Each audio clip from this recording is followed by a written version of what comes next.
Hello student, सिद्धांत classes के YouTube channel पे आपका स्वागत है। अगर आपको मेरा पढ़ाया हुआ सब कुछ समझ में आ रहा है तो आप वीडियो को ज़्यादा से ज़्यादा लोग के पास शेयर कीजिए।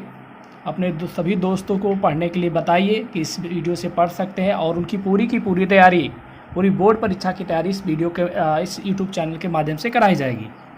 10th के लिए भी और 12th के लिए भी। 11th और 9th की क्लासेस भी चलेंगे, लेकिन बाद में अभी नहीं उसको चालू किया गया है। बस 10th और 12th यानी बोर्ड परीक्षा की तैयारी इस यूट्यूब चैनल पे कराई जा रही है। ठीक है, चलिए हम लोगों ने पिछले वीडियो में पढ़ा था रेखीय आवेश घनत्व और पृष्ठीय आवेश घनत्व। ठीक है, यहाँ पर हमें पढ़ना गॉस के नियम के अनुप्रयोग। हम गॉस का नियम पहले भी पढ़ चुके हैं। तो गॉस का नियम क्या होता है, अगर ये देखना चाहते हो तो आप 12th फिजिक्स के प्लेलिस्ट में जाइएगा, हमारे चैनल के प्लेलिस्ट में जाइएगा, उस प्लेलिस्ट में आपको मिल जाएगा।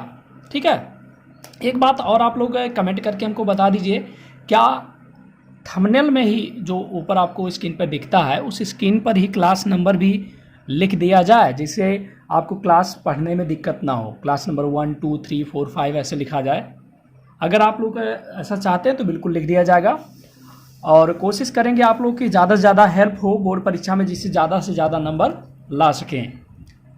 आप लोग अगर पूरी मेहनत करते हैं ईमानदारी से हमारे साथ तो आपको फिजिक्स में 95+ नंबर आराम से मिल सकते हैं। थोड़ा और मेहनत करेंगे तो और भी ज़्यादा नंबर मिल सकते हैं। ठीक है, चलिए क्लास आज का स्टार्ट करते हैं। अनंत लंबाई के एक समान सीधे तार के निकट वैद्युत क्षेत्र की तीव्रता। ठीक है, ये गॉस के नियम का अनुप्रयोग है। अनुप्रयोग में पहला है अनंत लंबाई के एक समान सीधे तार के निकट वैद्युत क्षेत्र की तीव्रता। ठीक है, हमने जैसे कि पिछले हर लेक्चर में हमने देखा है हेडिंग से ही सब कुछ समझने की कोशिश करते हैं, तो इसको भी हेडिंग से ही समझते हैं और बहुत ही आसान हो जाता है फिजिक्स अगर हम हेडिंग से समझने की कोशिश करें तो, और है भी बहुत ही आसान, जैसा कि आप लोग थंबनेल में देखते भी हैं। तो चलिए करते हैं कोशिश इसे सॉल्व करने की। अनंत लंबाई के एक समान सीधे तार, मतलब अनंत लंबाई का कोई तार ले लेते हैं। तो चलिए एक तार बनाते हैं।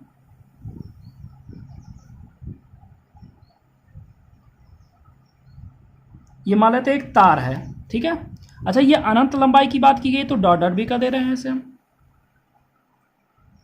अनंत लंबाई के एक समान, मतलब एक समान रूप से होना चाहिए, ऐसा नहीं कहीं ज़्यादा मोटा हो कहीं पतला हो। एक समान सीधे तार के निकट, इसके मतलब इसके सीधे तार यानी जो सीधा तार है इसके निकट वैद्युत क्षेत्र की तीव्रता हमें ज्ञात करनी है। थोड़ा सा हेडिंग में हमने गलती कर दिया। अनंत लंबाई के एक समान आवेशित होना चाहिए, क्योंकि जब तक आवेश नहीं देंगे तब तक कैसे होगा ये। आवेशित सीधे तार के निकट वैद्युत क्षेत्र की तीव्रता। ठीक है, तो अनंत लंबाई का हमने एक समान तार ले लिया जो कि आवेशित की बात की गई है, तो मान लेते हैं प्लस क्यू आवेश से इसे आवेशित किया गया है।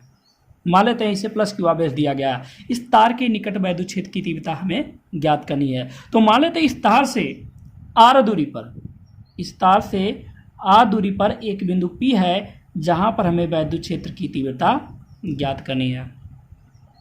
ठीक है, फिर से हम बात कर रहे हैं अनंत लंबाई के। देखिए आर्टिकल बहुत ही आसान है, बस कुछ चीज़ों को, छोटी छोटी चीज़ों को पहले में समझने की आवश्यकता है।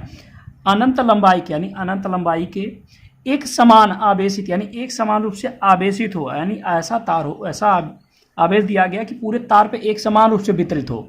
ऐसा नहीं कहीं आवेश ज़्यादा हो कहीं कम हो, एक समान आवेशित सीधे तार के निकट, यानी सीधा तार इसके निकट मतलब इधर भी हो सकता है इधर भी हो सकता है, तो हमने इधर ले लिया। निकट वैद्युत क्षेत्र की तीव्रता, यानी यहाँ पर हमें वैद्युत क्षेत्र की तीव्रता ज्ञात करनी है। हम लोगों ने कूलाम के नियम वाले चैप्टर में पढ़ा था कि अगर एक आवेश होता है, केवल और केवल एक आवेश होता है, तो उसके कारण वैद्युत क्षेत्र की तीव्रता कितनी आती है, E बराबर 1/4πε0 इंटू Q/r²। लेकिन यहाँ पर एक आवेश तो है नहीं, ये तो सीधा सीधा तार है जिसमें बहुत सारे आवेश हैं। ठीक, तो इस तार के कारण अगर हमें ज्ञात करना है तो हम कैसे ज्ञात कर सकते हैं, और गॉस के नियम का अनुप्रयोग की बात की जा रही है, यानी गॉस के नियम का हमें प्रयोग करना है। क्लियर है, चलिए आगे बढ़ते हैं। तो ये तो हो गया इस हेडिंग के अनुसार इतना चित्र। अब हमें जो सॉल्व करना है उस सॉल्यूशन को हम देखने कोशिश करते हैं समझने की। गॉस का नियम क्या होता है? गॉस के नियम ने बताया कि किसी भी बंद पृष्ठ से गुजरने वाला संपूर्ण वैद्युत फ्लक्स, कोई भी बंद पृष्ठ है गुजरने वाला संपूर्ण वैद्युत फ्लक्स कुल आवेश का 1/ε0 गुना होता है। इसका मतलब हमें वैद्युत फ्लक्स चाहिए। वैद्युत फ्लक्स के बारे में बात हो रही है तभी तो गॉस के थ्योरम यूज कर पाएंगे हम लोग। तो यहाँ भी हम वैद्युत फ्लक्स निकालने की कोशिश करेंगे। वैद्युत फ्लक्स का मतलब गुजरने वाली बल रेखाओं की संख्या। तो जिस बिंदु पर हमें वैद्युत क्षेत्र की तीव्रता ज्ञात करनी है, इस बिंदु से होकर जाने वाले एक बेलनाकार गॉसियन पृष्ठ की कल्पना करते हैं। एक बेलनाकार गॉसियन पृष्ठ की कल्पना करते हैं। गॉसियन पृष्ठ का मतलब होता है एक बंद काल्पनिक पृष्ठ।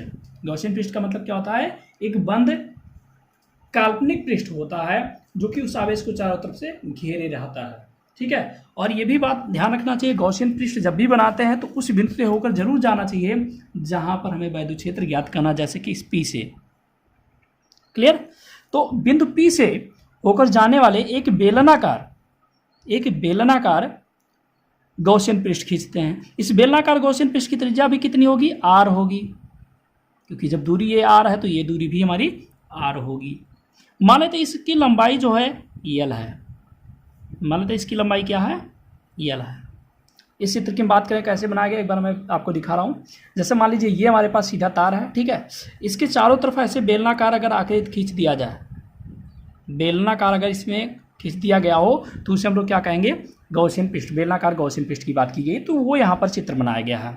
ठीक है, चलिए अब हम लोग क्या करते हैं, हमें वैद्युत फ्लक्स चाहिए। गॉस के थ्योरम के अनुप्रयोग में हर आर्टिकल में हमें वैद्युत फ्लक्स ज्ञात करना रहेगा। ठीक है, तो इस गॉसियन पृष्ठ से गुजरने वाला कुल वैद्युत फ्लक्स कितना होगा ये हमें फाइंड करना है। इस गॉसियन पृष्ठ से गुजरने वाला कुल वैद्युत फ्लक्स जब ज्ञात करना है तो कुल वैद्युत फ्लक्स एक साथ हम नहीं ज्ञात करेंगे, इसे दो भागों में डिवाइड करके निकालने की कोशिश करते हैं। क्या करेंगे? दो भागों में डिवाइड करके कुल वैद्युत फ्लक्स निकालने की कोशिश करेंगे। दो भाग कौन कौन सा?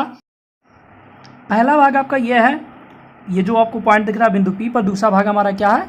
ये यहाँ पर पृष्ठ पर है। ठीक है, इसको हम और बेटर तरीके से समझने के लिए आपको एक पेज हम दिखा रहे हैं, इस पेज को समझने की कोशिश करते हैं। मान लीजिए ये गॉसियन बेलनाकार पृष्ठ खींचा गया, ठीक है, और इसके बीच में एक तार मैं ऐसे लगा दे रहा हूँ। ये जो आपको पेन दिख रहा है ये समझ लीजिए तार है, एक समान रूप से आवेशित तार, जो कि आर पर इधर भी गया है और दूसरे साइड से भी बाहर निकला हुआ। मान लीजिए बहुत ही बड़ा रहा होगा, क्योंकि अनंत लंबाई कहा गया तो बड़ा तो होगा ही। ठीक है, अब हम बात करते हैं, हमने कहा यहाँ दो भागों में डिवाइड करें। एक भाग तो हमारा ये हो गया, यानी ये वाला पृष्ठ जो आपको दिख रहा होगा, यानी वक्रीय पृष्ठ कह सकते हैं। और एक भाग ये वाला पृष्ठ हमारा रहेगा, यानी ये जो क्षेत्रफल होगा, कौन सा क्षेत्रफल? आधार जिसे बोलते हैं, आधार वाले क्षेत्रफल से यहाँ से भी और इस नीचे वाले भाग से भी, यानी इन दो जगहों से हम ज्ञात करने की कोशिश करेंगे। ठीक, तो ये वाला जो हमारा पृष्ठ है, यानी ये जो पृष्ठ है, इस पृष्ठ को यहाँ पर बिंदु P पर बनाया गया है। और ये वाला जो पृष्ठ आपको दिख रहा है, ये वाला पृष्ठ कहाँ दिखाया गया? ये ऊपर की तरफ दिखाया गया है। ठीक है, चलिए अब हम जब इस बिंदु पर ज्ञात करना चाहेंगे तो वैद्युत फ्लक्स ज्ञात करने का सूत्र क्या होता है? फाई ई बराबर E D A cos theta, यानी ई चाहिए और डी ए चाहिए। ई की बात कर लेते हैं, तो बताइए जरा, जब प्लस क्यू आवेश से आवेशित है तो इस बिंदु पर वैद्युत क्षेत्र की दिशा किधर होगी? वैद्युत क्षेत्र की दिशा किधर होगी? वो सीधे सीधे उसी दिशा में हो जाएगी। होगी कि नहीं होगी? चलिए पी को यहाँ से भी हम मिटा दे रहे हैं, यहाँ हम लिख दे रहे हैं। वैद्युत क्षेत्र की दिशा सेम यही हो जाएगी, क्योंकि हम लोग जानते हैं किसी भी आवेश, कोई अगर आवेश है, इस आवेश की कार्य जिस किसी बिंदु पर वैद्युत क्षेत्र की तीव्रता ज्ञात करना चाहते हैं तो उसको मिला करके सीधी रेखा खींच देते, वही वैद्युत क्षेत्र की दिशा हो जाती है। तो यहाँ भी वैद्युत क्षेत्र की दिशा ये हो गई। डीए की दिशा की बात करते हैं। डीए जरा आप भी सोचिए इस चित्र को देखते हुए, आपको पेपर दिख रहा होगा। डीए हमने बताया था क्षेत्रफल वेक्टर के बारे में कि जिस बिंदु पर ज्ञात करना होता है उस पर एक लंबवत रेखा खींच देते। तो मान लीजिए ये हमारे पास एक बिंदु है, इस पर ज्ञात करना चाहते हो तो एक लंबवत रेखा से खींचेंगे कि नहीं खींचेंगे? खींचना पड़ेगा ना। और ये लंबवत रेखा कौन सी रेखा हो गई? ये लंबवत रेखा ई की दिशा में ही तो होगी, जो ई की दिशा है वही हमारा क्या होगा? डीए की दिशा होगी। क्लियर? ई और डीए दोनों की दिशा एक ही होगी ना। चलिए अच्छा, इस पृष्ठ की बात करते हैं। यहाँ अगर बात करते हैं तो यहाँ पर वैद्युत क्षेत्र की दिशा किधर होगी? वैद्युत क्षेत्र की दिशा इधर होगी। क्यों? क्योंकि आपको दिख रहा है एक समान रूप से आवेशित है, इसके कारण यहाँ पर ज्ञात करना चाहते हैं। और डी ए की दिशा किधर होगी? इस पर लंबवत एक रेखा खींच दीजिए, वो डी ए की दिशा होगी। आपको बताया भी गया था, अगर इस तल पर ज्ञात करना है तो इस पर एक लंबवत रेखा बाहर की तरफ खींचनी पड़ेगी हमें। तो इस पर एक लंबवत रेखा बाहर की तरफ ने खींच दिया। ठीक है, यहाँ अगर बात करें, ठीक है, तो यहाँ पर ई की दिशा इधर हो जाएगी और डी ए की दिशा इधर हो जाएगी। उम्मीद करते हैं आपको चित्र पूरी अच्छे तरीके से समझ में आ गया होगा। और चित्र ही सब कुछ है, गॉस के थ्योरम में चित्र ही सब कुछ है। अगर चित्र आपको आ गया तो फिर बहुत ही आसानी हो जाता है। इसका नोट्स आपको वीडियो के लास्ट में मिलेगा। आप 1 मिनट के लिए रहेगा, वीडियो को पॉज कर दीजिएगा, पॉज करके पूरा नोट कर लीजिएगा, क्योंकि मैं यहाँ थ्योरी नहीं लिखने वाला हूँ। मैं सब कुछ समझाऊंगा आपको, लेकिन थ्योरी लिखेंगे नहीं, क्योंकि वीडियो बहुत ही लंबा होता चला जाएगा थ्योरी लिखने में। ठीक है, तो एक बार हम फिर से देखते हैं। माना अनंत लंबाई का कोई सीधा तार है जिसे प्लस क्यू आवेश से आवेशित किया गया है। माना तार के निकट आर दूरी पर एक बिंदु P है जहां पर हमें वैद्युत क्षेत्र की तीव्रता ज्ञात करनी है। बिंदु P पर वैद्युत क्षेत्र की तीव्रता ज्ञात करने के लिए बिंदु P से होकर जाने वाले L लंबाई के एक गॉसियन पृष्ठ की कल्पना करते हैं। इस गॉसियन पृष्ठ से गुजरने वाला वैद्युत फ्लक्स ज्ञात करने के लिए हम इस गॉसियन पृष्ठ को 2 भागों में डिवाइड करके ज्ञात कर सकते हैं। ठीक है, तो चलिए हम यहाँ पर लिख रहे हैं गॉसियन पृष्ठ, जो मैं जरूरत है सीधे सीधे वही मैं निकाल रहा हूं।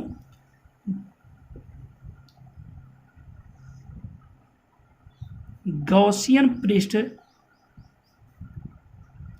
से होकर, इसके पहले आपको थ्योरी लिखना है ढेर सारा, वो सब नोट्स आपको बाद में मिलेगा वीडियो के लास्ट में एकदम, इसलिए लास्ट तक वीडियो जरूर देखें। गॉसियन पृष्ठ से होकर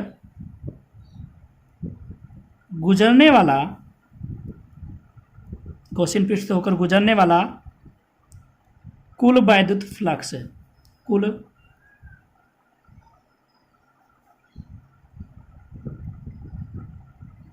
वैद्युत फ्लक्स, टोटल वैद्युत फ्लक्स एक साथ हम निकाल दे रहे हैं। फाई ई बराबर क्या होगा? तो एक बार मैं इस पृष्ठ से गुजरने वाला वैद्युत फ्लक्स की बात कर रहा हूँ, तो यहाँ पर मैं ए लिख दे रहा हूँ, क्योंकि मैं बताता जब कुल वैद्युत फ्लक्स याद करते हैं तो समाकलन का चिन्ह लगा दिया जाता है और यहाँ ए लिख दिया जाता है। E D A cos theta, यहाँ की अगर हम बात कर रहे हैं, ई की दिशा और डी ए की दिशा एक ही है। जब ई और डी ए की दिशा एक ही है तो उनके बीच का कोण कितना होगा? 0 अंश होगा। यहाँ पर थीटा का मान कितना होगा? 0 होगा। तो E D A cos 0 plus समाकलन का चिन्ह लगाएंगे, ए लिखेंगे, ए मतलब हम जिस पृष्ठ की बात कर रहे हैं उसका क्षेत्रफल रहेगा। तो हम इस गॉसियन पृष्ठ की बात कर रहे हैं, यानी बेलनाकार जो भाग रहेगा उसकी हम बात कर रहे हैं, वो रहेगा। और यहाँ लिखेंगे ई डी ए कास 90, क्योंकि यहाँ पर अगर इस चित्र की बात करें तो यहाँ पर 90 अंश का कोण बन रहा है कि नहीं बन रहा? 90 अंश का बन रहा ना। और हम 2 का गुणा भी कर दे रहे हैं, क्योंकि ये भी पार्ट की बात कर रहे हैं और ये पार्ट की भी बात कर रहे हैं। क्लियर? चलिए, फाई ई बराबर क्या होगा? इस चित्र की बात करें तो इसी को देख देख कर आगे सॉल्व करते हैं। बहुत सारे स्टूडेंट को फिजिक्स सॉल्व करने में बहुत सारी प्रॉब्लम होती है। जो बहुत ब्रिलियंट बच्चे हैं उनकी मैं बात नहीं कर रहा हूँ, जो मीडियम में स्टूडेंट है वो लोग गलती ये करते हैं कि वो सीखना ही नहीं चाहते, मैथ बिल्कुल भी नहीं सीखना चाहता, और ये मैथ की तरह ही सॉल्व होता है। इस लाइन को देख कर ही हमें अगली लाइन लिखना है। चलिए देखते हैं कैसे। ये ऐसे रहेगा, डी ए ऐसे रहेगा, काश 0 अंश, काश 0 अंश का मान कितना होता है? 1 होता है, और गुणे में 1 लिखने की कोई आवश्यकता नहीं होती है। प्लस इसकी बात करें, काश 90 अंश का मान कितना होता है? 0। अगर काश 90 अंश का मान 0 होता है तो यानी ये टोटल मान क्या हो जाएगा? 0 हो जाएगा। चलिए आगे सॉल्व करते हैं। ई कांस्टेंट बाहर कर लेंगे और डी ए बचा, ठीक है, ई गुणे। अब एक बात मुझे बताइए, समाकलन का मतलब ने पिछले वीडियो में क्या बताया था? समाकलन का मतलब एक प्रकार से जोड़ होता है, यानी योग होता है। ठीक है, यहाँ डी ए लिखा हुआ है, डी ए का मतलब क्या होता है? अच्छा देखिए, जितने लोगों को समाकलन पता होगा बहुत ही आसानी से सोच सकते हैं, उनके लिए और आसान हो जाएगा। यहाँ 1 डी ए, 1 का समाकलन क्या होगा? ए होगा। 1 का समाकलन यक्स के सापेक्ष क्या होता है? यक्स होता है। वाई के सापेक्ष क्या होता है? वाई होता है। यहाँ ए है, डी ए के सापेक्ष करें तो क्या होगा? ए होगा। ठीक, ई गुणे ए का मतलब क्या? ए का मतलब क्या? क्षेत्रफल। तो क्षेत्रफल कौन सा क्षेत्रफल? हम वक्र पृष्ठ की बात कर रहे हैं, क्योंकि बाकी ये वाला 0 हो चुका है। तो बताइए बेलन का वक्र पृष्ठ क्या होता है? Two pi R H, H मतलब ऊंचाई, लेकिन यहाँ पर ऊंचाई कितनी हमने माना है, यल माना है, तो टू पाई आर यल लिखेंगे। तो फाई ई बराबर ई गुणे टू पाई आर यल। ठीक, मैं यहाँ पर एक सूत्र लिख दे रहा हूँ, 1 इंटू डी एक्स बराबर होता है ये एक्स। ये समाकलन का सूत्र है मैथ का। इसको हम फिजिक्स के हिसाब से सोचना चाहे तो कुछ और भी सोच सकते हैं और एक्सप्लेन कर सकते हैं, लेकिन शॉर्ट करने के लिए हमने ऐसा कर लिया है। ठीक, कोई प्रॉब्लम तो नहीं यहाँ तक। ये हमारा समीकरण नंबर 1 हो गया। मैं बहुत ही आसान जो हो सकता है उस तरीके से मैं इसे सॉल्व कर रहा हूँ। ठीक, चलिए अब हम बात करते हैं परंतु गॉस के प्रमेय से। गॉस के प्रमेय से एक बात बताइए, गॉस के नियम का अनुप्रयोग कर पढ़ रहे हैं ना, तो गॉस के नियम का प्रयोग तो करेंगे ही। देखिए इसके जितने भी आर्टिकल हैं 5 या 6 टाइप के हैं, सब में आपको क्या करना रहेगा, एक बार गॉस वैद्युत फ्लक्स ज्ञात करना रहेगा। किस आधार पे, उसकी परिभाषा के अनुसार, और एक बार गॉस के नियम का हमें प्रयोग कर लेना है बस, और सॉल्व हो जाता है आर्टिकल। जितने भी आर्टिकल दिए रहेंगे सब आर्टिकल ऐसे ही सॉल्व होंगे इसके। ठीक है, तो चलिए गॉस के प्रमेय से। गॉस का प्रमेय क्या कहता है, फाई ई बराबर क्यू अपान एप्सिलॉन 0। क्यू के स्थान पर आप क्या लिख सकते हैं, लेमडा यल लिख सकते हैं कि नहीं लिख सकते हैं। हमने पढ़ा था पिछले वीडियो में, क्योंकि हमारे पास सूत्र होता है लेमडा बराबर क्यू अपान यल। इस वाले सूत्र से क्यू बराबर लेमडा इंटू यल और बटे एप्सिलॉन 0। इसे हम समीकरण नंबर 2 मान लेते हैं। समीकरण 1 और 2 को अगर देखिए, समीकरण 1 व 2 से अगर समीकरण 1 और 2 को आप लोग देखेंगे तो दोनों का फाई ई इस साइड में, यानी आपके पास एल एच एस की बात करें तो फाई ई लिखा हुआ, तो एल एच एस अगर बराबर है तो आर एच एस भी बराबर होगा। तो ई गुणे 2 पाई आर यल बराबर कितना, लेमडा यल बटे एप्सिलॉन 0। यल से यल आपका कटता हुआ दिख रहा है। इक्वल टू क्या बनेगा, लेमडा बटे एप्सिलॉन 0। ये 2 पाई आर को बटे में कर दो, 2 पाई आर, क्योंकि यल से यल तो कट चुका है हमारा, ये हमारे पास बचेगा। ये हमारे पास हो जाएगा इक्वल टू, थोड़ा सेट करके लिखते हैं, 1 अपान 2 पाई आर, 2 पाई एप्सिलॉन 0 लिखना चाहिए पहले, 2 पाई एप्सिलॉन 0 इंटू लेमडा बटे क्या हो जाएगा, आर हो जाएगा। थोड़ा इधर उधर सेट किया केवल, और कोई कुछ नहीं किया हमने। ठीक है, इसको और आसान करने के लिए, याद करने में आसानी हो, इसके लिए हम लोग थोड़ा सा इसको और चेंज कर देते हैं। Equal to 1 upon 4 pi epsilon 0 into 2 lambda बटे आर।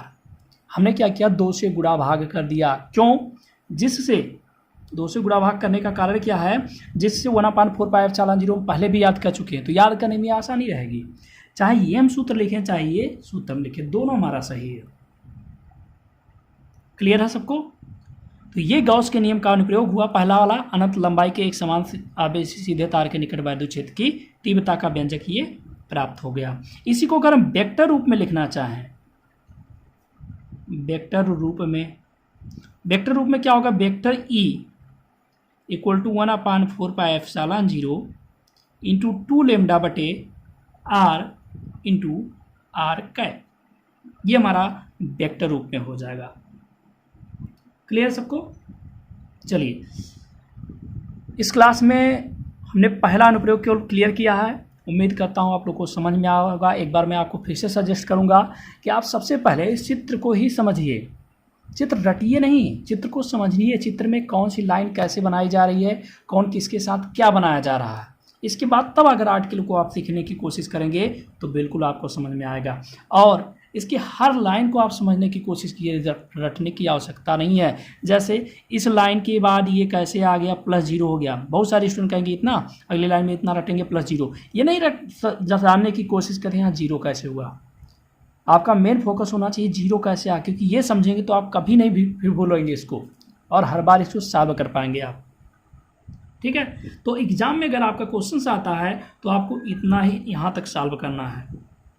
ठीक, अगर हम इस कंडीशन में ई और आर में संबंध सोचते हैं, वैद्युत क्षेत्र की तीव्रता और दूरी में संबंध, तो दोनों कैसे दिख रहे हैं, एक दूसरे के व्युत्क्रमानुपाती दिख रहे हैं, यानी ई प्रोपोर्शनल टू 1 अपान आर। इसका मतलब आर अगर बढ़ाएंगे तो ई घटेगा, यानी ता से जैसे जैसे दूर जाएंगे वैद्युत क्षेत्र की तीव्रता क्या होगी, घटेगी। तो ये शायद वैसे भी सबको समझ में आना चाहिए, जितना दूर जाएंगे वैद्युत क्षेत्र की तीव्रता क्या होगी, उतना ही कम होता जाएगा। ठीक है, कोई प्रॉब्लम यहाँ तक किसी को? बिल्कुल आप इसे नोट कीजिए और हमको ज़रूर कमेंट बॉक्स में करके बताइएगा। और अगर आपको वीडियो समझ में आ रहा तो इसे ज़्यादा से ज़्यादा लोग के पास शेयर कीजिए, अपने दोस्तों के पास, जिससे उन्हें भी थोड़ी बहुत हेल्प हो सके। ठीक, चलिए बस आज की क्लास में इतना ही। अगले दिन हम अगला इसका अनुप्रयोग पढ़ेंगे।